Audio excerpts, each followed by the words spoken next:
తీసుకోరు అని అవునా కదా. అలాగే సావిత్రకే స్మృతి దివసానికి కూడా ఎవరికి సరిగా టైం లేదు, అంత బిజీ అయిపోయాము. మనకి అంత పాలన ఇచ్చినటువంటి అక్కయ్య దానికి కూడా మనకి సమయమే లేదు. టీచర్స్ అక్కయ్యలో చూస్తే కల్పనాబేన్ సావిత్రక్కయ్య దగ్గర ఎక్కువ రోజులు ఉన్నారు, ఎక్కువ మటుకు అంగసంగ ఎక్కువ ఉన్నది కల్పనాబేన్. సో సావిత్రక్కయ్యతో తనకు ఉన్నటువంటి అనుభవం ఈరోజు మనందరి ముందు షేర్ చేసుకుంటారు. తను మనందరి తరఫు నుండి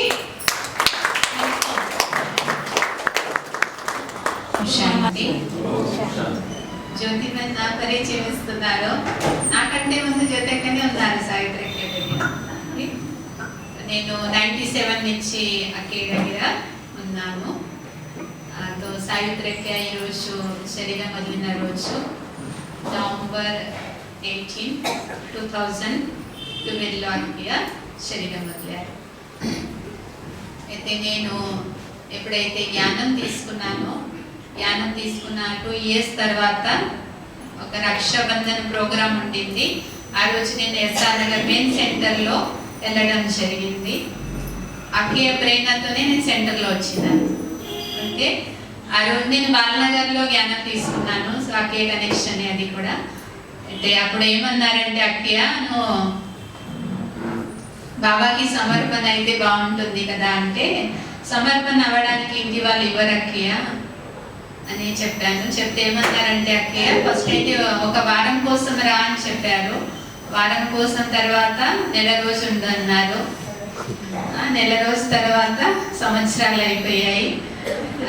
లాస్ట్లో ఎప్పుడైతే సమర్పణ అని వచ్చిందో మాట, అప్పుడు ఏమన్నానంటే, సమర్పణ అంటే ఇంటి వాళ్ళు ఉంచారు అక్కయ్య, మరి తను ఉంటున్నా వస్తాననే కదా వాళ్ళు ఉంచుతున్నారంటే, వాళ్ళు అట్లయినా ఓకే, నీ సమర్పణ పైన నేనే సైన్ చేస్తాను. నా సమర్పణ లెటర్ పైన మదర్ ఫాదర్ పేరు ఎవరో తెలుసా? సావిత్రకే సైన్ చేశారు.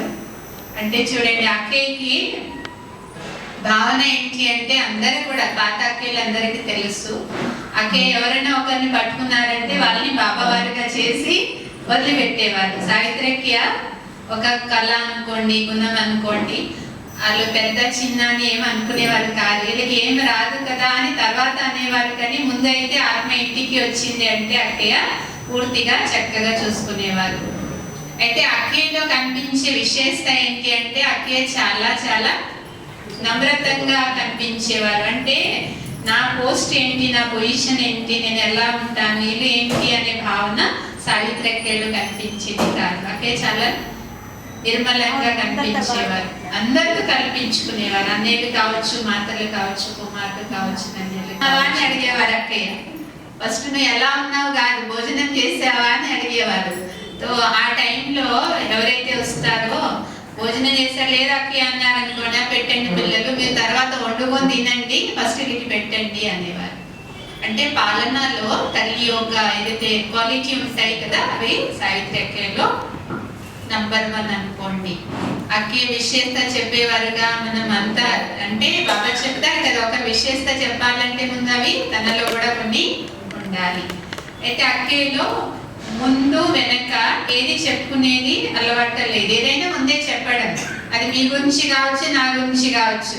సెంటర్లో లోపల మనం ఎలా ఉన్నామో అందరి ముందు చెప్పడమే. అంటే అక్కయ్యలంతా బాబా చెప్తారు కదా, సచ్చాయి సఫాయి ఏదైతే ఉందో అది ప్రాక్టికల్ అక్కయ్యలో ఉండేది. వాళ్ళు ఏమనుకున్నా నాకు పర్వాలేదు. ఓకే, సావిత్రి అక్కయ్యలో ఆ క్వాలిటీ ఉంది. బాబాకి అక్కయ్య ఎలా ఉండేవారంటే, బాబా శ్రీమతము మర్యాద ఏవైతే ఉన్నాయో దాంట్లో అక్కయ్య ఎప్పుడు కూడా వెనక వెళ్ళేవారు కాదు. మేము చూస్తూ ఉన్నాము ఇన్ని సంవత్సరాలు అక్కయ్యతో పాటు ఉండి. ఈరోజు బాగాలేదు కదా అక్కయ్య, మీరు లోపల రూమ్ లో ఉండి యోగం చేయొచ్చు కదా అంటే, అట్లా ఎట్లా అవుతుంది. అయితే అక్కయ్య అమృత వేళ ఎలా లేచి, మీరు ఎలా లేస్తారో ఎలా కూర్చుంటారో మీ ఇంట్లో మనం అని చెప్పలేము కూడా. కానీ అక్కయ్య ఒక డిసిప్లిన్ ఏంటి అంటే, మార్నింగ్ లేవడము, బ్రష్ చేయడము, మరి ఏ డ్రెస్తో పనుకున్నారో ఆ డ్రెస్తో లేచి బాబా రూమ్లో అక్కయ్య వెళ్ళేవారు కాదు. జడ వేసుకొని చక్కగా తయారై బాబా ముందు పోయి కూర్చునేవారు. ఎంత బాగాలేని స్థితిలో కూడా బాబా ముందు అట్లనే పోయి ఎట్లా కలుస్తావు? బాబా ప్రియుడు మనకి, ప్రేసిని ఎలా చూడాలనుకుంటాడు బాబా? చక్కగా నీట్గా చూడాలనుకుంటాడు కదా. అలానే పాసి ముఖంతో పోయి ఎట్లా కూర్చుంటారు బాబా ముందు అని సావిత్రక్య బాబా నియమంలో అమృత్ వేళ ఎంత బాగా లేకపోయినా కొన్ని బాబా రూమ్లో పోయి జుట్కా కొట్టినా పర్వాలేదు, కానీ లేచి కూర్చోవడం అనేది అక్కేలో అది నంబర్ 1. తర్వాత బాబా యజ్ఞ సేవ అంటే ముందు వాళ్ళకి మీరు ఇది చేయండి, ఇది నేర్చుకోండి, ఇలా చెప్పండి. ఆ టైంలో అక్కయ్యకి హ్యాండ్స్ చాలా తక్కువ మంది కదా, మీ అందరు పాత అనేది తెలుసు, అక్కయ్యలు చాలా తక్కువ మంది ఉన్నాము. మేము వచ్చేటప్పుడే కానీ ఒక 5-7 మంది ఉన్నాం అనుకుంటాను నేను సెంటర్లో వచ్చినప్పుడు. అంతకంటే ముందే ఎస్ఆర్నగర్లో చాలా ఎక్కువ సెంటర్స్, పరివారము అంతా ఉండే. అక్కే విశేషత ఏంటి అంటే జైసే బాబా అవే తీశారలో మన పాయింట్ వచ్చింది, ముందు మీరు అంటే మీరు కూడా ముందుకు వెళ్ళిపోతారు. సో అక్కేలో ఆ క్వాలిటీ ఉండింది. ఎవరైతే వస్తారో మంచి ఎడ్యుకేషన్ ఉంది, మంచిగా వాళ్ళు చెప్పగలుగుతారంటే మీరు నేర్చుకోండి, సేవ ప్రారంభించండి. ఏ అన్నయ్య ఇప్పుడు ఈ వివేకానంద నగర్ సెంటర్ కూడా ఫస్ట్ ఎవరు నడిపించేవారు ఫస్ట్ లో? మంజులకియా ప్రకాష్ భాయ్ కదా, వాళ్ళే నిమిత్తంగా ఉండి తర్వాత అక్కయ్యలు వచ్చారు సెంటర్స్ ఇలా. అంటే అలా చాలా హ్యాండ్స్ ని అక్కయ్య ఎలా అంటే అన్నయ్యని అక్కయ్య ఫ్రీడమ్ ఇచ్చేసి అక్కయ్యలు కూడా వాళ్ళని ముందు పెట్టే కళ ఎవరిలో? అక్కయ్యలో ఉండింది అన్నమాట. వీళ్ళు ఏం చెప్తారు అని అక్కయ్య ఎప్పుడు అనుకునేది కాదు. మీరు నేర్చుకోండి, రాని వాళ్ళకి కూడా నేర్చుకోండి అనే ధైర్యం ఇచ్చేసి నేర్పించి వాళ్ళకి అక్కయ్య ఏమి ఇచ్చారు? ఒక రకమైన బాబా అంటాడు కదా, స్వతంత్రత ఇచ్చారు. అలా కూడా అన్నయ్యలు అక్కయ్యలు కూడా చేశారు అనుకోండి. అక్కయ్య మాకు ఇలా చెప్పింది అని వాళ్ళు కూడా ఏది కూడా తన మన్మతంగా చేయలేదు. ఎలా అక్కయ్య చెప్పారో అలా చేస్తూ ఈరోజు మన ఎస్ఆర్ నగర్ కనెక్షన్ లో ఇంత వృద్ధి అవ్వడానికి అయితే నిమిత్తంగా అది సావిత్రి అక్కయ్య. అది కూడా అందరినీ ఇన్వాల్వ్ చేసి అక్కయ్య నడిపించారు. దీని తర్వాత ఇప్పుడు మరి అక్కయ్య ఏదైతే అవ్యక్త అయ్యారో దాని తర్వాత జ్యోతక్య, సరోజక్య వాళ్ళిద్దరూ కూడా నిమిత్తంగా ఉండి పరివారాన్ని నిర్విఘ్నంగా నడిపిస్తున్నారు. అయితే అక్కయ్యలో నిరహంకారితనం అనేది ఎందుకు అలా ఉండింది అంటే అక్కయ్య ఎప్పుడు కూడా నేను చేస్తున్నాను అనే అభిమానం ఎవరిలో కనిపించేది కాదు, సావిత్రి అక్కయ్యలో కనిపించేది కాదు. బాబా చేయిస్తున్నాడు, బాబా చేయిస్తాడు. ఏదైనా జరిగినా అక్కయ్య ఇలా అవుతుంది కదా, ఇలా చేస్తున్నారు. ఇంకోటి ఎవరో ఏమి అన్నా కూడా అక్కయ్య వెంటనే నమ్మేవారు తెలుసా. అక్కయ్య క్వాలిటీ ఏంటి తెలుసా? ఎవరైనా అన్నయ్య వచ్చి నాకు ఈ కళ వస్తుంది, ఈ విద్య వస్తుంది అని చెప్పారనుకోండి, నువ్వు నేర్పించు అనేవారు. అంతే, నా ముందు చూపించు అనేవారు కాదు అక్కయ్య. చెప్పు, అందరి ముందు చెప్పు బస్. అంటే చూడండి, ఒక వ్యక్తిని అక్కయ్య ఫుల్గా నమ్మేవారు. ఈయన బయట ఒకటి ఏమైనా ఒకటి ఉంటాడని అక్కయ్య అనుకునేది కాదు. తర్వాత ఏమైనా జరిగితే ఏమనేవారు, ఆయన చేశాడు కదా, ఎవరు చేస్తారో వాళ్ళే అనిపిస్తారు. బస్ ఇంకో ఆలోచన నడిపించేవారు కాదు. బస్ అంటే ఆ విశేషత కూడా రావాలి కదా, అందరిలో వస్తుందా? ఎన్నో రోజు మనసులో పెడతాము, బాధపడతాము. అన్నయ్యకి చాలా చాలా ధన్యవాదాలు. ఎందుకంటే అనుభవాలు చెప్పాలంటే ఒక్క రోజుతో సరిపోదు కదా, చాలా చాలా ఉంటాయి. కానీ ఇప్పుడు తను కూడా వెళ్ళాలి. అయినప్పటికీ మీరందరూ ఎక్కడున్నట్టు సావిత్రక యొక్క అనుభవాల్లో మునిగిపోయారా లేదా? మునిగిపోయారు. అసలు తెలుసా, కల్పన నేపాల్ అక్కడ వచ్చి తెలుగు నేపాల్ అబ్బాయి మనందరినీ నేపాల్ తీసుకెళ్తుంది ఒక రోజు. అయినప్పటికీ తెలుగు చక్కగా నేర్చుకొని తెలుగులో చెప్పడం మామూలు విషయము కాదు. అందుకని మరీ మరీ ధన్యవాదాలు. నుండి మనము ఏం చేస్తున్నాము, యోగము క్లాసు చావిత్రక్యను గుర్తు తెచ్చుకుంటున్నాము కదా పొద్దున్న నుండి. వాళ్ళంతా కూడా సావిత్రక్య స్మృతిలోని గడిపేస్తున్నాం. అయితే మామూలుగా అయితే నేను సెంటర్కి వచ్చినప్పుడు కొత్తలో సావిత్రక్యను ఊకే అనేది అనమాట, సరిత నువ్వు అన్నీ నేర్చుకోగలవు, అన్నీ చేయగలుగుతావు, నీలో అది బాగా ఉంది అని. నేను నాకంతా నమ్మేదాన్ని కాదు. ఎందుకంటే నాకు తెలుసు నేనేం నాకు రాదు, నేను చేయలేను అనేదాన్ని. కాదు, లేదు నువ్వు చేయగలుగుతావు అనేది. ప్రతిదీ కూడా సావిత్రికి నాతోటి చేయించేదన్నమాట. అయితే నేను సెంటర్కి వచ్చినాక మా ఇంట్లో వాళ్ళు ఎవరు కూడా అంతగా నచ్చలేదన్నమాట సెంటర్లో ఉండడం. మా అమ్మ ఒకటి ఓకే అన్నాక మిగతా వాళ్ళు ఎవరు ఓకే అనలేదన్నమాట. అయినా సరే నేను అలాగే ఉండిపోయినాను. కానీ 9 సంవత్సరాల వరకు నేను సరెండర్ అవ్వలేదు. ఎందుకంటే నా మీద నాకే నమ్మకం లేకుండా అనమాట. సావిత్రికి ఇంకెన్ని రోజులు ఉండవు, సరెండర్ అవుతుందరుగా, ఇంకెన్ని రోజులు ఇంకోటి అక్కి నేను చేస్తానని నాకు గ్యారంటీ లేదక్కి అంటే, లేదు నువ్వు చేయగలుగుతావు, నీలో ఆ టాలెంట్ ఉంది, నువ్వు చేస్తావు అని చెప్పే నాకే ఎంకరేజ్ చేసేది. కానీ నాకు భయం వేసేదన్నమాట. ఒకరి దగ్గర వచ్చి మాట్లాడము, ఉండడము, అలా నాకు నేను 10 మందిలో తిరగలేదన్నమాట. అది నాకు నచ్చేది కాదు. అక్కి నువ్వు ఏం కాదు, నువ్వు రా. ఎప్పుడు జ్యోతకి తోటి ఉండేదాన్ని. జ్యోతకి నువ్వు ఊకే అంటుండే, హనుమంతుడితో ఒకలాగా పెట్టుకొని తిరుగుతావు అంటుండే. ఎందుకంటే అక్కి అంటే నాకు జ్యోతకి దగ్గర ఉన్నాను, అలవాటు అయిపోయింది. ఇంకా జ్యోతకి తోటే అలా ఉంటూ వచ్చాను. నువ్వు ఒక్కసారి వదిలి వేరే సెంటర్లో ఉండి చూడాను, నేను ఉండలేను అక్కి అన్న వల్ల కాదు. తీరా లాస్ట్ కొంచెం చనిపోయి ఉండడ 3 years ముందు కుకుడుపల్లిలో ఉంచేసింది. ఇంకా నువ్వు జ్యోతిని వదిలేసేయు, కొంచెం తర్వాత నీకు అర్థమవుతుందని కుకుడుపల్లిలో ఉంచింది. కుకుడుపల్లిలో ఉంచినాక 2 yearsకి అకేషన్లో మొదలన్నమాట. అక్కి ప్రతిదీ కూడా సరితకు అన్నీ కావాలి, అన్నీ పెట్టాలి. ప్రతిదీ కూడా సెంటర్ గురించి సావిత్రికి ఆలోచించేదన్నమాట. ఏది కావాలన్నా సరిత నువ్వు అడుగు, నేను తెచ్చి పెడతాను, నువ్వేం భయపడద్దు అని. సరే నాకు వంట చేసేది కూడా అక్కేకు నేనంటే సరిత వంట చేయాలి. ఎందుకంటే అక్కేకు ఉప్పు కారం మంచిగా ఉండాలి, టేస్ట్గా ఉండాలి. కొంచెం నూనె తక్కువ ఉప్పుకునేది కాదు, మంచిగా ఫ్రై కావాలి, మంచిగా చేయాలి. ఒకసారి జ్యోతకి ఏ వంట చేసి, ఏ జ్యోతి నువ్వు చేయకు, ఉప్పు వేయవు, కారం వేయవు అంటుంది, నువ్వే చెయ్యవు అంటుంది. అయితే సరే అని అక్కయ్యకు చేశాను. అక్కయ్యకి ఏది ఇష్టం అంటే మైసూర్ పాక్ అంటే చాలా ఇష్టం. అక్కయ్య కూడా బాగా చేసేది. అక్కయ్య కూడా మైసూర్ పాక్ బాగా చేసేది. మైసూర్ పాకు, సీతాఫలం, బాదుషా కూడా చేసేది. బాదుషా కూడా బాగా చేసేది. ఇంకా సరిత అన్ని వంటలు చేయగలుగుతుంది, సరిత చేస్తుంది అని మాకు అప్పట్లో ఎక్కువ నేర్పించింది అక్కయ్యది మైసూర్ పాక్.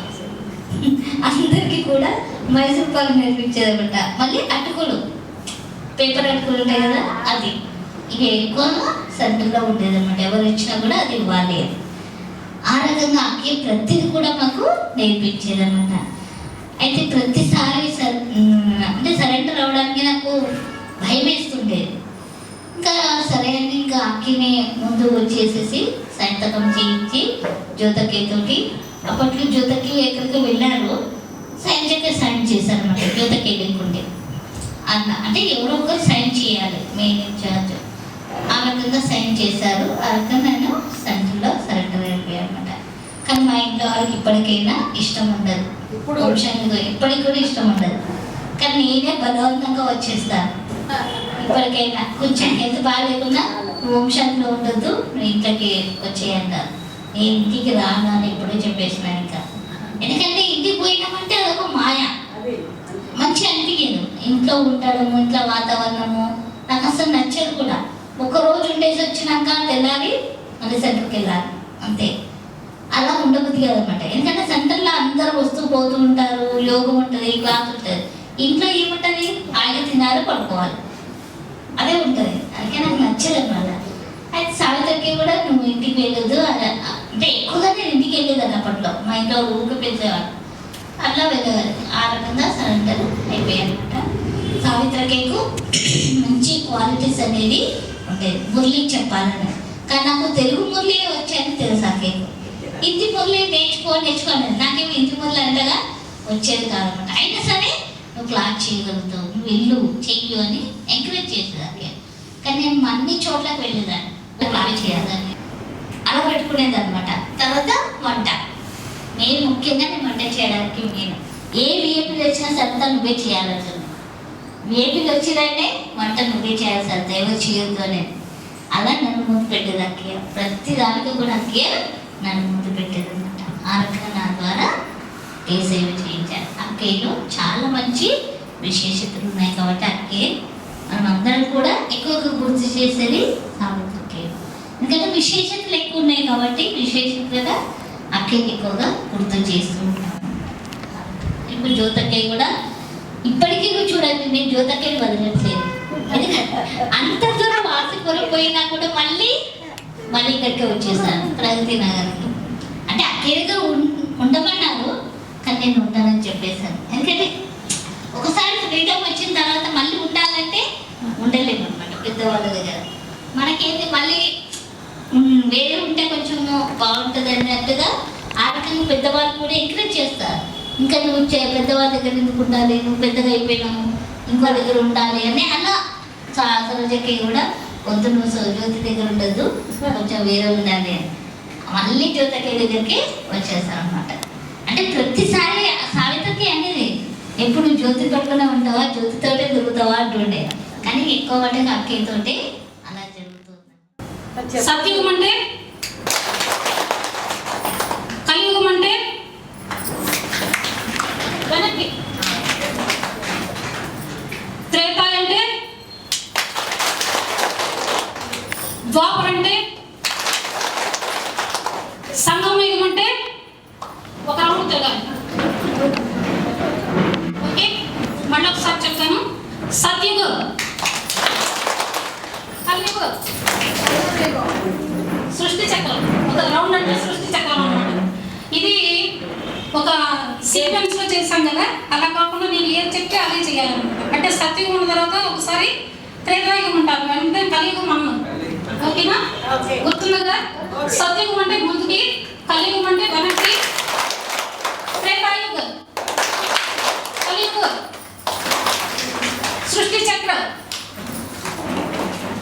ద్వాపరయుగం, సత్యుగం, కలియుగం, త్రేతాయుగం, సృష్టి చక్రం,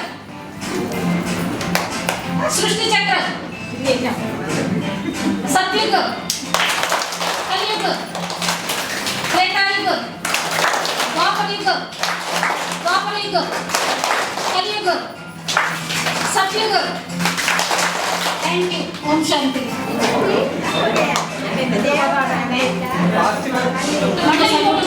ఓకే, ఫస్ట్ది వాహ బాబా వాహ, వాహ బాబా వాహ. మీరు కూడా నోటితో అంటూ చేయండి. వాహ బాబా, వాహ బాబా వాహ, వాహ బాబా వాహ, వాహ బాబా వాహ, వాహ బాబు వాహ. నెక్స్ట్ ఇది వాహ డ్రామా వాహ అన్నమాట. డ్రామా అంటే అది ఒక బుక్ లాగా సీక్రెట్, అంటే బాబా డ్రామా ద్వారా మనకి అనేక రహస్యాలు తెలియజేస్తూ ఉంటారు కాబట్టి వాహ డ్రామా వాహ, వాహ డ్రామా వాహ. తర్వాత వాహ భాగ్య వాహ అన్నమాట. భాగ్యం అంటే మనకి ఇక్కడ ముద్రిన రాసినట్టుగా చెప్తారు కదా. వాహ భాగ్య వాహ, వాహ భాగ్య వాహ, వాహ భాగ్య వాహ. తర్వాత వాహ పరివార్ వాహ, వాహ పరివార్ వాహ. మీరు పక్కనించుకోవాలి వేరే భాషగా. నెక్స్ట్ వాహ సంగమయుగం. వాహ సంగమయుగం అంటే పూర్తి సారీ వాహ సంగమం అంటే వాహ సృష్టి చక్ర వాహ అంటాము. వాహ సృష్టి చక్ర వాహ. తర్వాత సంగమయుగంలో బాబా వస్తారు కాబట్టి వాహ సంగమయుగ వాహ, వాహ సంగమయుగ వాహ, వాహ సంగమయుగ వాహ. బాబా మురళి చెప్తారు కదా మనకి రోజు. వాహ మురళి వాహ, వాహ మురళి వాహ, వాహ మురళి వాహ, వాహ మురళి వాహ. ఈరోజు మనం దేనికి తెలుసుకున్నాం? బ్రహ్మ భోజనం ఉంది కదా. వాహ బ్రహ్మ భోజనం వాహ,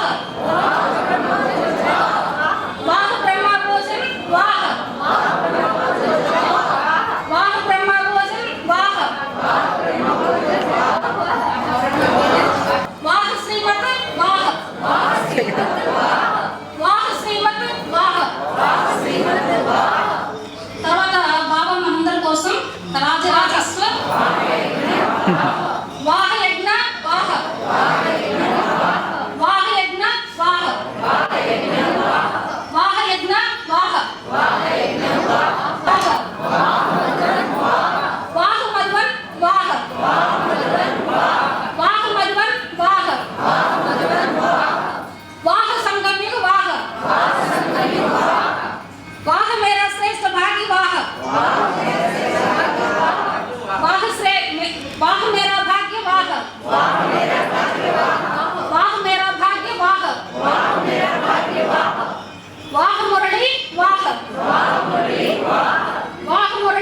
वाह वाह मुरली वाह वाह ब्राह्मण परिवार वाह वाह ब्राह्मण परिवार वाह वाह ब्राह्मण परिवार वाह थैंक यू वाह स्वर्ग वाह वाह फरिश्ता वाह वाह देवता वाह वाह बीबी नगर परिवार वाह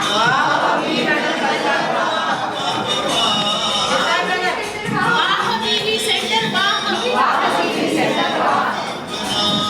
वाह रेमाई वाह वाह बाबा वाह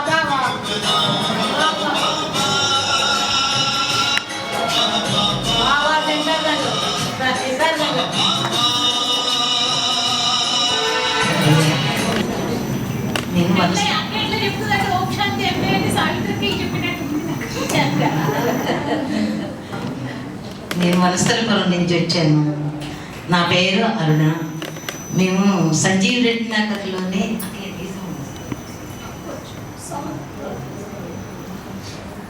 సంజీవ్ రెడ్డి నగర్లోనే జ్ఞానం తీసుకున్నాం 90లో. 91లో వనస్థలిపురం వెళ్ళాం. అక్కడ గవర్నమెంట్ క్వార్టర్ ఇస్తే అక్కడ మా ఇంట్లో 3 సంవత్సరాలు అక్కయ్య గీతా పాఠశాల నడిపారు.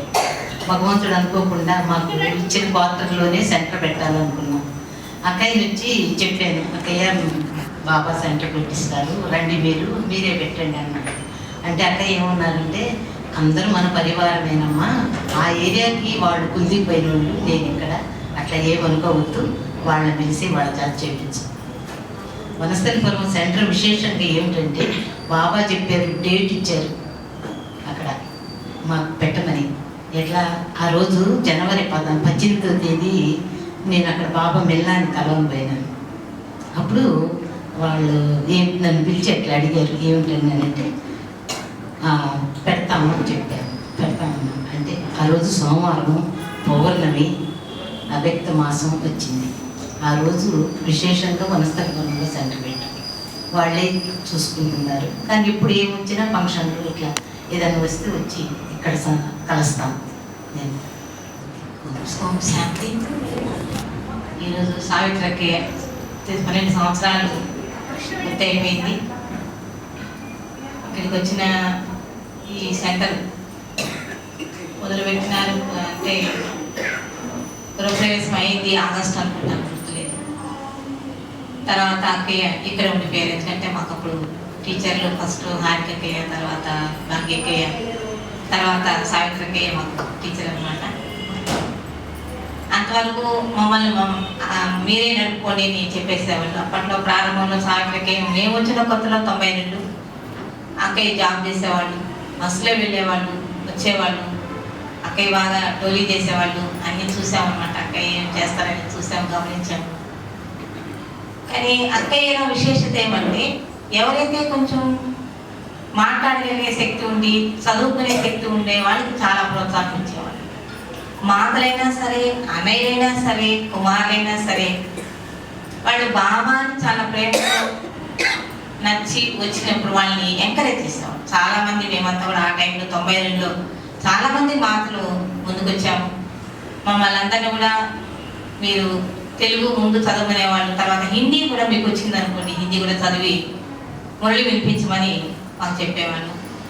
అలా మమ్మల్ని అందరినీ కూడా షాపూర్ నగర్ అయితేనేమి, వివేకానంద అయితే కుక్కట్పల్లిలో కూడా గీతా పాఠశాల నడుస్తున్నది, అక్కడ కూడా జరిగేవాళ్ళు.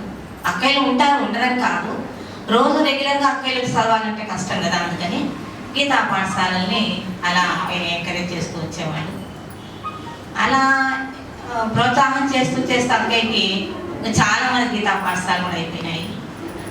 అప్పుడు అక్కయ్య అనుకున్నారు, నాకు అంటే సొంత సెంటర్ కావాలి, ఎస్ఆర్ నగర్ మాకు సొంత సెంటర్ కావాలని 2 అపార్ట్మెంట్లు సొంతంగా కొనుక్కున్నారు అక్కయ్య, లేదని కాదు, కానీ అది అపార్ట్మెంట్. అక్కయ్యకి ఏజ్ వచ్చేటప్పటికి ఏజ్డ్ కాదు, కొంచెం ఆరోగ్యం కొంచెం డయాబెట్ ఉండేది కాబట్టి సర్వీస్ బాగా చేశారు. అక్కయ్య చేసినంత సర్వీస్ అప్పట్లో చేసినంత సర్వీసు ఇప్పుడైతే మేము కొంచెం అనుకుంటూ ఉంటాం, అప్పట్లో బాగా సేవ చేసాము, అప్పట్లో బాగా చేసామని.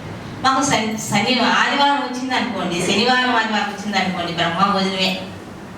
ఎక్కడో ఒక చోట గృహప్రవేశాలని, ఎక్కడో ఒక చోట ఫంక్షన్ అని. ఇప్పుడు మాది ఇట్లా సెంటర్లు పెట్టుకొని ఫంక్షన్ చేయడం కాదు, అన్ని గిన్నెలు అన్ని వేసుకొని చిన్న చిన్న ట్రాలీలు వేసుకొని అక్కడికి పోయి అక్కడ శుద్ధం చేసుకుని వండుకొని మళ్ళీ తిని అవన్నీ కడుక్కొని తీసుకొచ్చి మళ్ళీ సెంటర్లో అప్పగించాం. అంతటి బాధ్యత ఉంటుంది. అక్కయ్య ఒక్కరే, వీళ్ళందరూ అంటే అక్కయ్య కూడా చిన్న చిన్న పిల్లలే అనుకోండి, అప్పట్లో 20 సంవత్సరాలు 22, 20 దాని నుంచి ఇంకెవరు చిన్న చిన్న అమ్మాయిల వాళ్ళు కూడా జ్యోతక్కయ్య కానీ, భాగ్యక్కయ్య కానీ, కల్పనక్కయ్య కానీ, ఇంకా ఉన్నారు చాలా మంది, శైలజక్కయ్య కానీ. కానీ అప్పట్లో వాళ్ళు ఉన్నా కూడా సరే వాళ్ళకు ఒక సెంటర్ సేవా కేంద్రాలు ఉంటాయి కాబట్టి మమ్మల్ని అందరినీ ప్రోత్సాహం చేసి, ముఖ్యంగా విశేషత ఏమంటే అక్కయ్యల విశేషత ఎవరైనా కొంచెం ముందు చురుగ్గా కొంచెం చెప్పగలుగుతారంటే జ్ఞానం చాలు, వాళ్ళ నిమిత్తం చేసేసేవాళ్ళు. గీతా పాఠశాల కనీసం సాయంత్రం ఒక్క పూటైనా మీరు పోయి క్లాస్ చేసి రండి అని సహయోగం ఇచ్చేవాళ్ళు అక్కయ్య. దానివల్ల చాలా విద్యార్థులు పెరుగుతూ వచ్చారు, సేవాస్థానాలు కూడా పెరుగుతూ వచ్చాయి. ఇంకా మెయిన్ సెంటర్ కావాలి అని అక్కయ్య మెట్లు ఎక్కడం దిగడం కొంచెం ఇబ్బంది అయింది. అప్పటికే రామచంద్రపురంలో సొంతంగా కట్టడం జరిగింది, కళ్యాణ్ నగర్లో కూడా లిఫ్ట్ ఉంది, సొంతంగా జరుగుతుంది అనమాట. తర్వాత మనకి ఇక్కడ కూడా అన్నయ్య ప్రభాకర్ అన్నయ్య కూడా అక్కయ్య కోసమే ఒక అపార్ట్మెంట్ తీసుకొని సేవా పెట్టారు. ఎంత మాకు అసలు చూడడానికి చాలా గంభీరంగా ఉంటాయి. ప్రారంభంలో మేము భయపడేవాళ్ళము సావిత్రక్కయ్య. తర్వాత సేవలో మునిగిన తర్వాత అక్కయ్య ఉన్నంత స్నేహము ప్రేమ, ఒక్కోసారి వాళ్ళతో తిట్టినా సరే మళ్ళా మా కుటుంబ వ్యవహారాలన్నీ తెలుసుకొని అంత ప్రేమతో మాకు ఆరోగ్యాలు బాగాలేకపోయినా సరే పలానా చోట డాక్టర్ దగ్గరికి వెళ్ళండి, పలానా చోటుకు వెళ్ళండి అని సలహా ఇచ్చి నడిపించి కూడా మా అక్కయ్యలో ఉండేది. అందుకే మేము అక్కయ్య ఏమన్నప్పుడు బాగుండే వాళ్ళు కాదు. ఇప్పుడు అంటారు వాళ్ళకి అసలు మన అక్కయ్య పిలుస్తారు అని మేము బాధ. కానీ ప్రతి ఒక్కటి మాకు అక్కయ్య అంటే కట్టు బొట్టు నడక వ్యవహారం కూర్చోవడం అన్నీ కూడా అక్కయ్య ద్వారానే మేము నేర్చుకున్నాం. అక్కయ్య దగ్గర మేము 2 years పాలన చేస్తున్నాము. 2010 డిసెంబర్లో వచ్చాను షాపూర్. అప్పుడు డిసెంబర్లోనే మాకు పరిచయం ఉన్నారు అక్కయ్య. ఆ తర్వాత అప్పుడు ఏమన్నారంటే మేము ఎక్కడి నుంచి వస్తానంటే గాజు రామారం అని చెప్పాను. గాజు రామారంలో ఒక సెంటర్ ఉంటే బాగుంటుంది అని అన్నారు. అదే వాక్ అంటే పెద్దవాళ్ళు ఏదైతే చెప్తారో అది తప్పకుండా ఆ వాక్ అనేది తప్పకుండా జరుగుతుంది. ఆ విధంగానే ఇప్పుడు గాజు రామారంలో సెంటర్ అయిపోయింది, సొంత సెంటర్ కూడా అయిపోయింది. మేము చాలా అదృష్టం. మాకు 2 years పాలన పెట్టింది. చాలా ప్రేమ అక్కయ్య.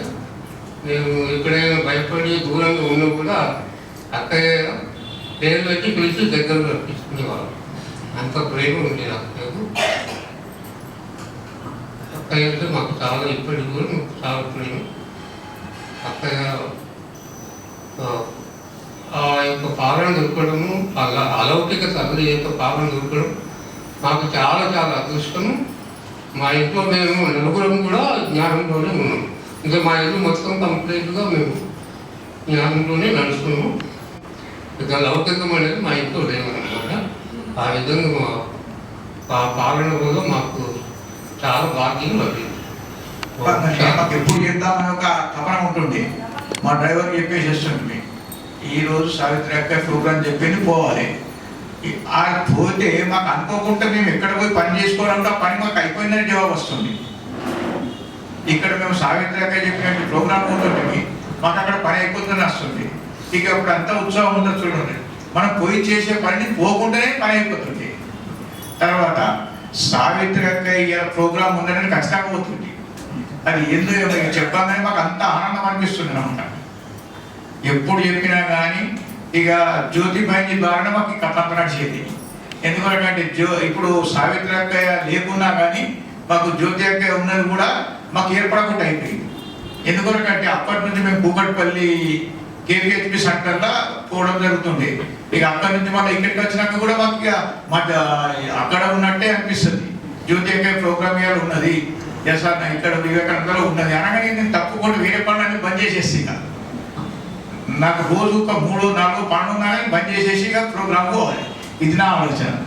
అందుకొరకని చెప్పేసి వాళ్ళ పాలన చాలా మనకు అద్భుతం అనమాట. చెప్పలేము, అనుభవిస్తాం కానీ మాత్రం చెప్పలేము. ఎందుకొరకంటే మనకు ఒక ఏదైనా ప్రోగ్రామ్ ఉండగానే ఇట్లా చిన్న ఏదైనా మనం చెప్తే మనం ఏమనుకుంటుంది కదంటే మన కల్పంలో కూడా ఇటువంటి సేవ దొరుకుతుంది. నా ఆలోచన అదనమాట. ఎందుకంటే 5000 సంవత్సరాల ఒకసారి అచ్చుడు కాదు, మనకు ప్రతిసారి ఇంకా 5000 సంవత్సరాలు ఇటువంటి అవకాశం మనకు వస్తుంది. అది మనకు తెలిసిన విషయము. బాబా మనకు చేయించుకున్నాడు. తర్వాత ఇప్పుడు కూడా అదే ఆనందంతో మేము జీవిస్తున్నాం. అతీంద్రియ సుఖం అంటే ఆతీంద్రియ సుఖంలో మనము నడిపిస్తున్నాం. వాటిని ఓం శాంతి. స్కూల్లో క్లాసులో చాలాసార్లు విన్నాను సావిత్రకాయ అంటే బాలేదట, అది ఇది చాలా విన్నాను. విన్న తర్వాత మళ్ళీ 10 ఏళ్ళు అక్కడ వెళ్ళిన తర్వాత కరీంనగర్ అక్కయ్య మా ఇంటి దగ్గర వచ్చి కిరాయికి ఉందన్నమాట. అంత దూరం ఎందుకు, ఇక్కడ క్లాసులోనే చెప్తున్నారు, అక్కడికి వెళ్దామంటే ఇక్కడ స్కూల్లో క్లాస్ అవుతుంది అనమాట. వెనక హిమాలయ కుక్కట్పల్లి బాగుంది. సరే అక్కడ పోదామంటే వచ్చామన్నమాట. వచ్చాక కూడా అక్కడ కూడా 4-5 ఏళ్ళు చూశాక మళ్ళీ సావిత్రకాయ అట, ప్రభాకర్ అన్నయ్య అట, ఇక్కడ స్వస్తిలో ఉన్నారట. అంటే అదే అక్కయ్య పేరు ఎప్పటి నుంచో వింటున్నాను. సరే పోదాం, సెపరేట్ పెట్టారు ప్రభాకర్ అన్నయ్య. ఒక క్లాస్, ఒక రూమ్ మొత్తం ఒక క్లాస్ చేశారు. అంటే సరే టీచర్ కూడా కదా, పెద్ద టీచర్ అని ఇక నేను అక్కడ మానేసి స్కూల్లో ఇక్కడ స్వస్తికి రావడం మొదలుపెట్టాను. స్వస్తిక్లో 11 నెలలు సాయిత్రక్కయ్యతో ఉన్నాను. ఎంత అటాచ్ అయ్యారు అక్కయ్య అంటే చెప్పలేను నేను. ప్రతిసారి నాకు అని ఏ టోలీ చేసినా కానీ చంద్రకళ అక్కయ్య రా అనేది. నేను మైసూర్ పాక్ చేస్తాను, నాకు ఇష్టపడి. నేనన్నా నాకు కూడా ఇష్టం మైసూర్ పాక్.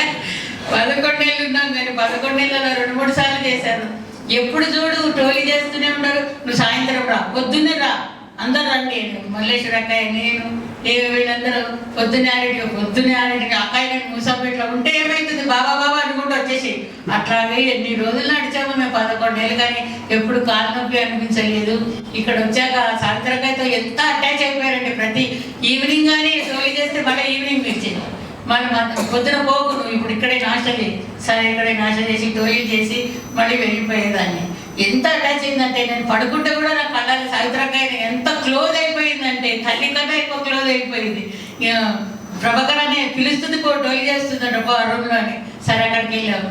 ఆ రోజు ఆమె పోయే రోజు నిజంగా చెప్పాలి, నేను మా కొడలు వాళ్ళ తమ్ముడు పోయాడు, అక్కడ ఉంది దృష్టి కొంచెం. అయితే నేను పొద్దున్నే నిద్ర లేవగానే ఒక పెద్ద హాల్ ఉంది. హాల్లో అందరు వైట్ చీరలు కట్టుకుని లైన్ కట్టిపోతున్నారు. అంటే సావిత్రక్క పోయిందని తెలియదు నాకు. ఆ కళలో ఎవరో ఒకరు. నేను అన్నయ్య ఫోన్ చేశాను, లేపాను అనమాట. అన్నయ్య ఇట్లా నాకు కళ వస్తుంది, అరే ఆమె పోయింది ఇప్పుడే రా అని. ఇక ప్రభాకర్ అన్నయ్య ఫోన్ చేసి ఎంత బాధ అయిందో నాకు, చాలా బాధ అయింది.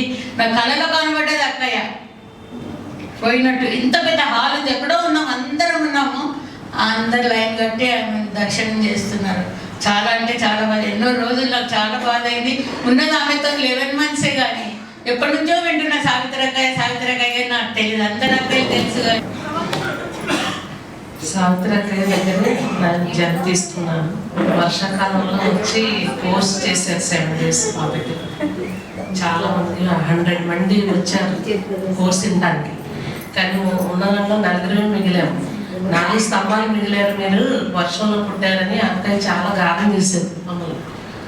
అదే చాలా ఇష్టంగా ఏంటంటే తల్లిలాగా పాలన చేసేవారు. చాలా ఇష్టం ఉంది అక్కయ్య. ఏం మాట్లాడినా ఏం చేసినా అక్కయ్య యోగం చేయించారంటే 10 అశరీరిగా అయిపోయేవాళ్ళం. అంత అక్కయ్య అంటే అసలు అంత ప్రాణం అనమాట. ఇప్పటికీ క్లియర్ అంటే అలా అనుకోబుద్ధి కాదు. అక్కయ్య సెంటర్ ఉంది, అక్కయ్య జ్యోతక్కయ్య ఉన్నారు. ఈ సెంటర్ అంటే మన సావిత్రకే ఉన్నట్టే అనుకుంటాం. సావిత్రక్కయ్య సంకల్పం అంటే అది చెప్పలేము, ఎంత లోతున వెళ్ళిపోతుంది. నన్ను ఏమైనదంటే అంతకుముందు ఇవ్వలే శాంతి యాత్ర జరగలేదు.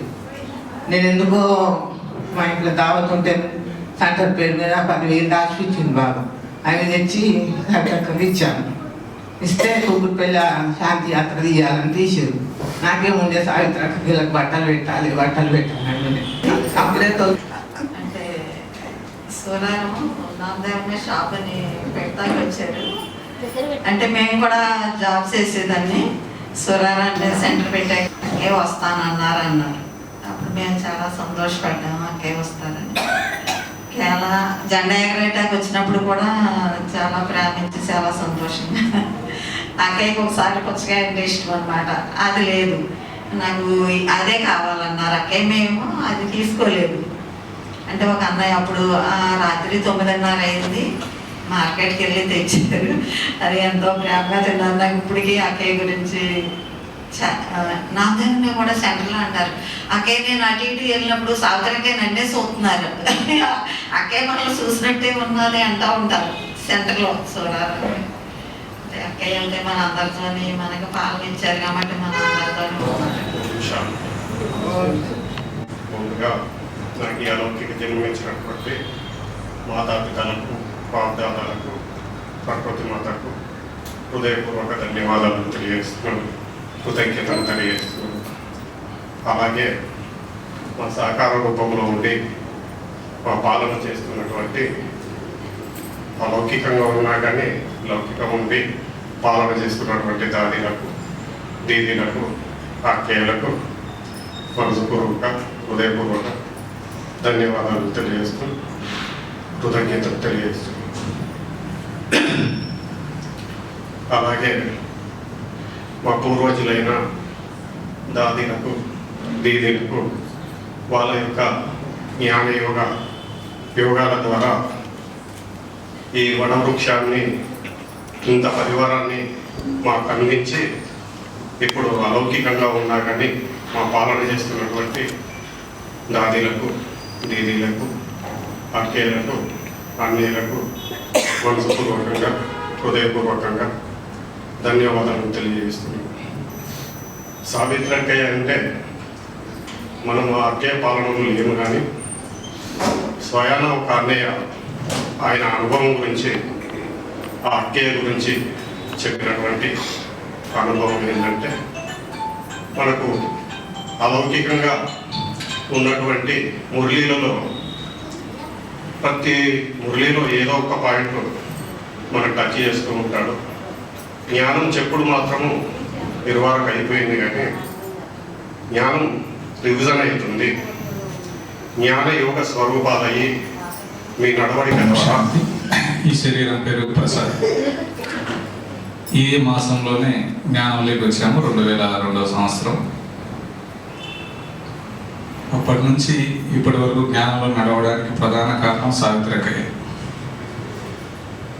ఆ సమయంలో మాకు సేవలు ఎక్కువ ఉండేవి. ఇప్పుడు ఈ మాసంలో ఎలా అయితే మనం గత 2-3 వారాల నుంచి చూస్తున్నాం కదా, ప్రతి ఆదివారం బట్టీలు, తర్వాత గృహప్రవేశాలను, లేకపోతే ఇంకా పండగ సందర్భంగాను అలా బ్రాహ్మణాత్మలందరం కలుసుకునేవాళ్ళం. సో ఆ సమయంలో ఈ చిత్ర ప్రదర్శిని సేవలు కూడా ఎక్కువ ఉండేవి. ఇప్పుడైతే పూర్తిగా బంద్ అయిపోయినాయి కాలానుగుణంగా. సో ఆ విధంగా మాకు సేవా భాగ్యం ఎక్కువ దొరికింది. రెండవది, మేము అందరితో బ్రాహ్మణాత్మలతో కలుసుకున్నప్పుడు వాళ్ళ యోగక్షేమాలే కాకుండా వాళ్ళు జ్ఞానంలోకి ఎలా వచ్చారు, బాబా పైన ఏ నమ్మకంతో వాళ్ళకు ఈ జ్ఞానం నడవడానికి అవకాశం దొరికింది అనే విషయాలు మేము చర్చించుకునేవాళ్ళం. అంతేగాని అనవసరమైన వ్యక్తిగత విషయాలు ఇవన్నీ మాట్లాడుకునేవాళ్ళం కాదు. అక్కయ్య సంకల్పంతో చూడండి ఎన్ని ఇంత పెద్ద సెంటర్ అయింది. అక్కయ్య సంకల్పం చాలా పవర్ఫుల్ సంకల్పం అన్నమాట. ఇప్పుడు జ్యోతక్కే రాజ్యం వెళ్తుంది ఏరియా మొత్తం.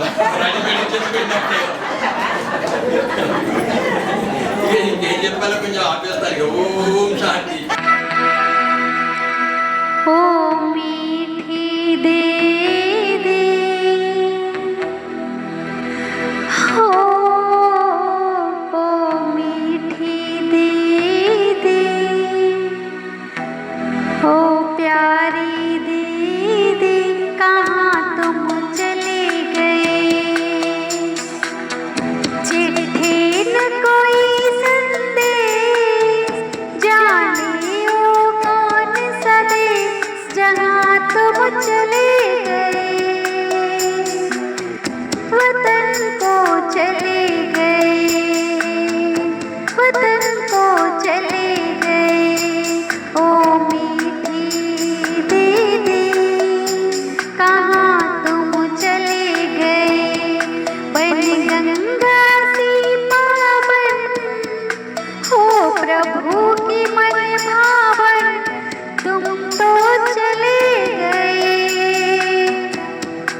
అలవాట్లు ఎన్నో ఉంటాయి.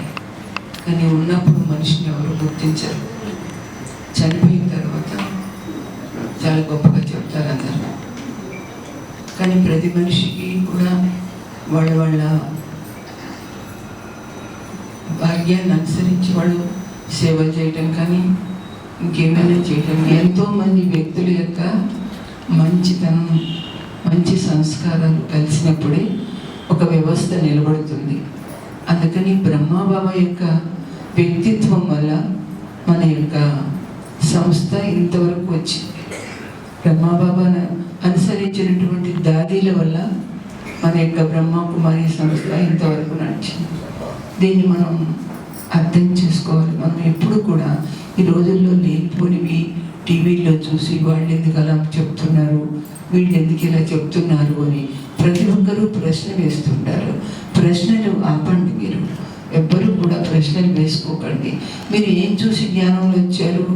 మీరందరూ ఏం చూసి జ్ఞానంలో వచ్చారు? వ్యక్తిని చూసి వచ్చారా, లేక వ్యవస్థను చూసి వచ్చారా? దేని చూసి వచ్చారు? మాకు ఏం చెప్తారు? రాజయోగం నేర్పిస్తారు, ఆత్మ పరమాత్మ గురించి నేర్పిస్తారు. అక్కడ ఆత్మ అనే కదా, ఇవన్నీ కూడా తెలుసుకునే కదా మీరు రావడం. ఆత్మజ్ఞానం తీసుకున్న తర్వాత మీకు ఈ రాజయోగం ద్వారా మన ఆత్మోన్నతి జరుగుతుందనే ఒక విషయం అర్థమైనందువల్లనే మీరు ఇక్కడికి రాగలిగారు. అంతేనా? అంతేగాని ఏ అక్కయ్యనో ఏ అన్నయ్యనో ఇంకెవరినో చూసి రాలేదు. కాకపోతే వ్యవస్థలో ఉన్నటువంటి వ్యక్తులు కాస్త మంచి వాళ్ళు అయినట్లయితే మనందరూ కూడా వాళ్ళ ద్వారా ప్రేరేపణ దొరుకుతుంది. తప్పకుండా ప్రేరణ దొరుకుతుంది. దాని ద్వారా మనం కూడా ముందుకెళ్ళగలుగుతాం. కానీ ఈ రోజుల్లో ఈ ఫోన్లలో, యూట్యూబ్లలో రకరకాలుగా రావడం వల్ల చాలామంది దృష్టి ఎటు వెళ్తుంది? సూటిగా వెళ్ళవలసిన రాజయోగం అంటే సూటిగా వెళ్ళాలి. మనం భగవంతుడు అనుసరించినటువంటి మార్గంలో మనం అనుసరించి వెళ్ళాలి. నేను చాలా చోట్ల వింటున్నాను, అలాంటి మెసేజ్ వచ్చింది, వాళ్ళు ఇలా అన్నారు, వీళ్ళు ఇలా అన్నారు అని చాలామంది చెప్తున్నారు. నేనంటాను, మీరు అలాంటి టీవీ చూడడం ఎందుకు, అలాంటి ఫోన్లు చూడడం ఎందుకు, అసలు ఎందుకు చూస్తున్నారు? మీ మైండ్ ఎందుకు డైవర్ట్ చేసుకుంటున్నారు? చెప్పండి, ఆలోచించండి మీరే. అంటే నేను ఈ టాపిక్ ఎందుకు చెప్తున్నానంటే, ఎంతమంది ఈ యొక్క బాబా పిల్లలు శ్రమ పడితే వాళ్ళందరూ కూడా ఎందుకు శ్రమపడ్డారు? బ్రహ్మబాబా ఎలా చేశారో మనం కూడా అలాగే చేసి ఈ సంస్థ నిలబెట్టాలనే ఉద్దేశంతో చేయటం జరిగింది. అలాంటప్పుడు మన దృష్టి పక్కకెందుకు వెళ్తుంది? మన దృష్టికోణంలో మార్పు ఎందుకు వస్తుంది? దానివల్ల ఏమవుతుంది? ఎవరైతే దృష్టికోణంలో మార్పు వస్తుందో వాళ్ళ బుద్ధి వక్రంగా మారుతుంది. బుద్ధి వక్రంగా మారినప్పుడు అలాంటి వాళ్ళ సాహసంలో వెళ్ళిపోతున్నారు. ఎవరి బుద్ధి అయితే వంకర అయిపోతుందో వాళ్ళ సాహసం వెళ్తున్నారు. అలాంటి వాళ్ళు గుండ్రంగా తిరిగి ఎక్కడుంది? ఈ సృష్టి అనేది ఒక చక్రం కదా, ఈ చక్రంలో ఇలా తిరిగి మనం అక్కడికే వస్తున్నారు. అక్కడికి వచ్చినట్టుగా ఏం మిగలటల్లా ఏమైపోతుంది? సమయం అయిపోతుంది. ఉదయం బయలుదేరిన వాళ్ళు రాత్రికి ఇంటికి వచ్చేసరికి 24 గంటలు టైం అయిపోతుంది, ఒక రోజు గడిచిపోతుంది కదా, మరి ఏం మిగులుతుంది? అందుకే పరమాత్మ మనకు ఒక 5000 సంవత్సరాల సృష్టి చక్రాన్ని ఇచ్చారు. ఆ చక్రాన్ని మనం అందుకే ఎప్పుడు కూడా మురళిలో బాబా స్వదర్శన చక్రాన్ని మీ బుద్ధిలో నిలబెట్టుకోండి అంటున్నారు. అంటే ఎప్పుడు కూడా మీ ఆత్మదర్శనం, అసలు మనం ఏంటి, ఎలాంటి వాళ్ళను, బాబా దగ్గరికి ఎలా వచ్చాము, మనం ఎలా తయారు చేయాలని బాబా అనుకుంటున్నారు? మనుషులు మామూలు మనుషులు, తమో ప్రధానమైన మనుషులు, అజ్ఞానంతో కూడిన మనుషులు, అపవిత్రమైన మనుషులు. అలాంటి వాళ్ళని భగవంతుడు ఎంత కష్టపడి పరంధామం నుండి వచ్చి మనని ఎంచుకొని తన వాళ్ళగా చేసుకున్నప్పుడు మనం ఇంకా మనుషులు. మీలో ఎందరూ ఇలాంటి మెసేజ్లు చూస్తున్నారు చెప్పండి? ఎంతమంది చూస్తున్నారు? ఎవరో పేరు చెప్తారు, నాకు అవన్నీ ఇంట్రెస్ట్ ఉండదు, నేను అసలు వాట్సాప్ వాడను అనుకోండి, అది వేరే విషయం. ఎందుకంటే మనకు ఫోన్ అనేది ఒక వ్యాపారార్థం, వ్యవహారం కోసము అది ఫోన్ యూజ్ చేసుకోవాలి. లేకపోతే ఒక కమ్యూనికేషన్, మనం ఏదో పనిలో ఉన్నాము, మనకు ఒక బాధ్యత ఉంది, ఆ బాధ్యతలో దానికోసం ఇక సాఫ్ట్వేర్ అని వాళ్ళని వీళ్ళని వాళ్ళని వ్యవస్థలో మనమందరం కూడా పునాదులు లాంటి వాళ్ళం. फाउंडेशन है ना, फाउंडेशन है ना, फाउंडेशन हिले तो क्या होता, बिल्डिंग गिर जाता, समझना चाहिए. మరి బిల్డింగ్ పడిపోయిందంటే, మరి ఒక వ్యవస్థ కూలిపోయిందంటే దానికి బాధ్యులు ఎవరున్నారు, వాళ్ళందరూ బాధ్యులు అవుతారు. అలాంటప్పుడు మనం ఎందుకు అటు ఇటు చూసి వాళ్ళని వీళ్ళని ఇలా చేస్తున్నారు అలా చేస్తున్నారు అనుకోవడం ఎందుకు అంటే, అంతిమ సమయంలో పరమాత్మ మాయకు పూర్తిగా సెలవిచ్చేశాడు. పొమ్మ పో, నా పిల్లలు కట్టుబడి చెప్పినటువంటి గొప్ప ఏంటి దాన్ని ఏమనాలి, గొప్ప గీత జ్ఞానం. భక్తి మార్గంలో గీతని కనీసం ఎలా ఉంటారంటే, కనీసం దాన్ని ఎక్కడైనా ఎక్కడ పెట్టారు, కడుగద్దుకుంటారు. మామూలు గీతా గ్రంథాన్ని ఎంత విలువయిస్తారు, పవిత్రంగా అంటే మామూలుగా పుస్తకానికి మంచి ఈ దగ్గర కాలు తగిలితే దండం పెట్టుకుంటామే, అలాంటి పరమాత్మ ఇచ్చే పవిత్ర జ్ఞానాన్ని, దాంట్లో ఎంత విలువైన రత్నాలు ఉన్నాయి, వజ్రాలు ఉన్నాయి, వాటన్నింటినీ వదిలేసి మనం పెడదారి పడుతున్నాం అన్నమాట. అందుకని దయచేసి నేను మాటలు కొంతమంది కాచి కూడా అక్కడ రైల్వే స్టేషన్ ఉంది, ఆ రైల్వే స్టేషన్ దగ్గర మేము పెద్ద మేళా చేసాము. చేస్తే అక్కడ సుధాకయ్య సావిత్రయ్య ఇద్దరే వచ్చారు. 100 మంది 10 రోజులు మేళా చేస్తే కొన్ని అంటే చాలామంది కలిసి, అప్పుడు తెలుగు వాళ్ళు ఎవరూ లేరు, మేము అక్క ఎవరెవరో కొద్దిమందిమే ఉండేవాళ్ళం. వాళ్ళిద్దరూ జ్ఞానంలో వచ్చారు. తర్వాత మేము ఇలాగే సేవలు చేస్తూ ఉండేవాళ్ళం. మరి అందరం ఉద్యోగస్తులమే కాబట్టి ఉద్యోగానికి వెళ్ళేవాళ్ళం, సేవలు కూడా చేసేవాళ్ళం. అయితే మలక్పేట సెంటర్ ఎక్కడి నుండి తయారైందో మీకు తెలుసా? అదే అంటున్నాను, అమ్మపుట్టిలో మేము మాకు తెలుసు అంటారు. అందుకే మీరు కొత్తగా తర్వాత వచ్చారు కదా, మీకు ఎవరికి తెలియదు. హోండా మార్కెట్ నుండి తయారయ్యారు. ఫస్ట్ మేమందరం కలిపి, అప్పుడు లీలాదాది రాలేదు, శకుంతలకేని బురహానపూర్ణను అక్కయ్య ఉండేవారు మా దగ్గర. ఆ అక్కయ్య మేమందరం కలిసి మలక్పేట కమ్యూనిటీ హాల్లో వారం 10 రోజులు సేవ చేశాం. అది డ్యూటీ సావిత్రికి కప్పు చెప్పాను. సావిత్రికి ఎందుకు సరేలే నేను చేస్తాను, దానికి ట్రైన్ ఈజీగా ఉంటుంది, స్కూల్ అయిపోయిన తర్వాత వెళ్ళేది. నేనేమిటి అల్వాల సంజీవరెడ్డి నగర్ చూసుకున్నాను, అల్వాల సుధాకి కప్పు చెప్పేశాను. అల్వాల 3 సంవత్సరాలు సంజీవరెడ్డి నగర్ సైన్స్ సెంటర్ చూసుకునేదాన్ని. సరే తను వెళ్తుంది కదా, నేను చాలా సంతోషపడ్డాను. అయితే ఏమైంది, సడన్గా తనకి చూడమ్మా ఈ కమ్యూనిటీ హాల్లో ఎంతకాలం చేస్తాం, ఒక ఇల్లు కిరాయికి తీసుకున్నాము. ఆ రోజుల్లో చిన్న ఇళ్ళే, ఇప్పుడు భవంతులు వచ్చినాయి కానీ మధుల్లో లేవు. అప్పుడు చిన్న చిన్న ఇళ్ళు ఉండేవి, చాలా మంది ఉండేవారు. ఉన్న కొద్ది మంది 20-30 మంది కూడా చాలా ధారణాయుక్తంగా ఉండేవారు. మంచిగా జ్ఞానంలో నడిచేవారు, కష్టమైన సుఖమైన జ్ఞానంలో నడిచేవారు. ఆ విధంగా సావిత్రి వేణు కష్టపడింది ఒక విధంగా పడి. అయితే భగవంతుడు మనం వింటున్నాడు, మనం భగవంతుడి కోసం వచ్చాం కదా, మేము బాధపడకు అంటే కుమారిలు కదా, కొంచెం అనుభవం తక్కువ ఉండటం వల్ల తొందరగా బాధపడిపోతారు అనమాట. సరే నేను దాన్ని ఎస్ఆర్ నగర్కి నువ్వు వచ్చి, ఎస్ఆర్ నగర్లో నువ్వు చూసుకొని నేను మన మోండాకి వెళ్ళిపోయాను అనమాట. వెళ్ళిపోయి నీరదాది అన్నారు, నువ్వు వచ్చేసారు రోజువేన్, నువ్వైతే సర్దుకుంటావు, తన సావిత్రి ఇంటికి వెళ్ళిపోతాను గోల పెడుతోంది, వాళ్ళు మోసం చేశారు అని. అంటే ఎన్ని పరిస్థితులు దాటుకొని మేము వచ్చాం, ఆలోచించండి మేము. అయితే ఆ తర్వాత సరే తను ఇక్కడికి వచ్చింది. ఇక్కడ సేవ అనేది చాలా ఇంట్రెస్ట్ కనుక చాలా చోట్ల సేవలు చేసుకుంటూ హ్యాండ్స్ ఉన్నా లేకున్నా చిన్నవాళ్ళని చిట్టివాళ్ళని పుట్టివాళ్ళని పట్టుకొని సేవలు చేసుకుంటూ, సావిత్రి మాట కోసమే వచ్చాను నేను. సావిత్రి నన్ను మీ సిల్వర్ జూబ్లీ చేసినప్పుడు నేను తన దగ్గర 2 రోజులు ఉండేవాస రోజు నాకు ఒంట్లో బాగాలేదంటే వచ్చాను అనమాట. వచ్చి ఉంటే రాత్రంతా నన్ను నిద్రపోని ఇక్కడ ఒక బిల్డింగ్ కూడా కాలేదు సరోజ్ బెన్. మీ పిల్లలు ఎవరు సరిగ్గా సహకరించరు, నేనేం చేయాలి, వీళ్ళందరికీ ఎట్లా చేయాలి. నువ్వు బిల్డింగ్ గురించి ఎందుకు ఆలోచిస్తున్నావు, నీ హెల్త్ చూసుకోమ్మా, ఆమె ఆరోగ్యం బాగాలేదు పాపం, అనేక విధాలుగా ఇబ్బంది పడేది, కానీ సేవ చేయాలని ఇష్టం.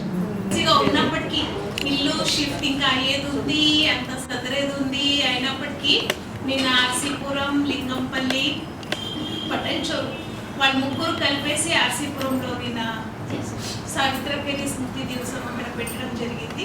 సో అక్కడ నుండి మళ్ళీ అంత దూరం వెళ్ళేసి మళ్ళీ ఈరోజు అక్కడికి ఓపిక లేకపోయినా సరే మనందరి కోసం రావడం జరిగింది.